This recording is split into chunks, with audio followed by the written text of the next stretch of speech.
Welcome from AQS Quilt Week in Grand Rapids, Michigan. I am here with Kathy Furman from the Quilt Guild of Metro Detroit, here to talk to us about their honorable mention in the Ultimate Guild Challenge. And so you've come here with other guild members to celebrate your quilt. Tell us about your guild.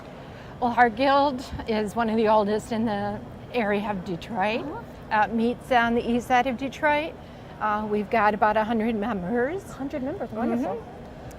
Now, what inspired you to enter this contest with us this year? Well, we have a ribbon awarded member who saw about this challenge, and we've done it for 2 years in a row now. Wonderful. So she challenged the group to come up with as many quilts along the theme that they had decided. All right. And so we had 13 submissions. Our guild picked 8 and forwarded them for the guild, or for the show. Excellent. And these beautiful quilts, your theme is nature at its best. Now, how did you come up with that theme? Actually, it was there was a group of themes that the members voted on. Okay. At least the ones that had done it last year. So the members picked it. So nature spoke to everybody in some way. Yes, either before or after it was picked. Before or after. Now, your quilt, which one of these is your quilt, Kathy? Mine's the second from the end. Well, we'll go take a look at that in a second. Did you have an idea before you got started with it? I had seen a photograph that I just loved, and I said, I want to make a quilt of that, and it just fit perfectly with this theme. Excellent. Now, how long have you all been working on these quilts? We had from September until March. September until March. You know, that's not that long to make these beautiful pieces. No, and we're going to do it again next year. Again, now, do you have a theme yet for next year? Is it a secret? Has it been picked? We won't spoil the surprise. Okay, all right. We'll let you know when we find out. All right, well, let's take a look at some of these quilts.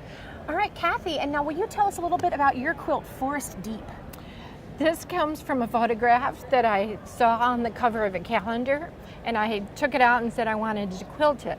The technique is Ann Lovelace's technique of graffiti type of little bits of fabric dropped on a background fabric. Yes, I can see that in the leaves here. It reminds me a little bit of fall when you rake the leaves and you see the little bits. They look so realistic and organic. I really enjoyed that. Yeah, they're blowing all over the place.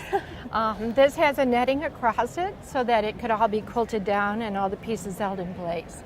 Now, what spoke to you about this picture that made you want to quilt it? The colors and the depth of field. Really liked it. Well, you can definitely tell about the rich colors in this, the jewel tones and everything that you use. I think it's a beautiful, beautiful piece. Oh, thank you. Thank you for talking with me about it. You're welcome. And now I'm here with Irene Corman. Can you tell me a little bit about your quilt, Baroque? Well, when I heard about the theme of the challenge, Baroque came to mind instantly. He is my horse, and he is the joy of my life, so to speak.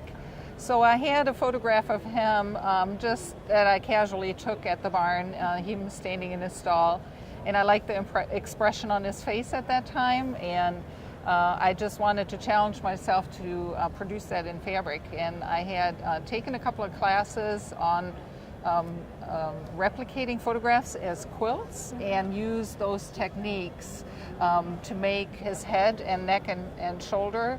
And then I, did like improv piecing around the edge to kind of like an improvised fence and the tree to kind of bring the farm into the image. Absolutely. Can you tell me a little bit about the techniques that you use to make the photo come to life, those that you learned in that class?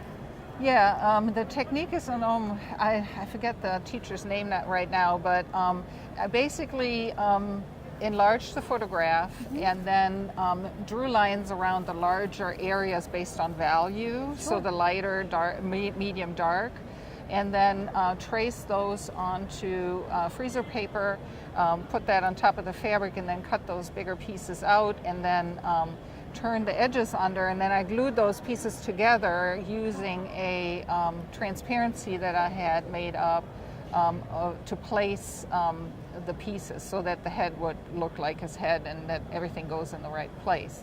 Then after I had all the big pieces in place, then I used fusing to put the detail in, the muzzle, the eyes, to give him the expression. And I figured if I got his muzzle and lips right and his eye correct, that it would look like him, and it does look like him. Well, you've done an excellent job of capturing his expression. I know that that must not be easy, and it seems to me that Baroque is nature at its best to you. Thank you. Yes. I'm speaking with Cheryl Hogan about her quilt Flower Power. Can you tell me a little bit about what inspired you to make this quilt for the challenge? I knew I wanted to do flowers, roses, and I couldn't find direction or inspiration, so I was looking through my scrap fabrics one day and found a piece of upholstery fabric that was in gray tones, and this was actually the weave of the fabric. So what I did was I photocopied the fabric in black and white, and I took it to the copy store, enlarged it to the size I needed, drew out all the pieces that were on the fabric in the weave, Really? and turned it into a pattern. So that's what it was. That's So an then I excellent assigned technique. the colors that I wanted. I visualized 3 flowers in it, and that's what I did. Now, I like that you've used sort of the larger, broader, bold shapes, and you know that creates a neat effect when you walk kind of away from a distance. Right. Now, I see that you've used some patterned fabrics on top of your more gradated fabrics. Right. What did you choose to do that?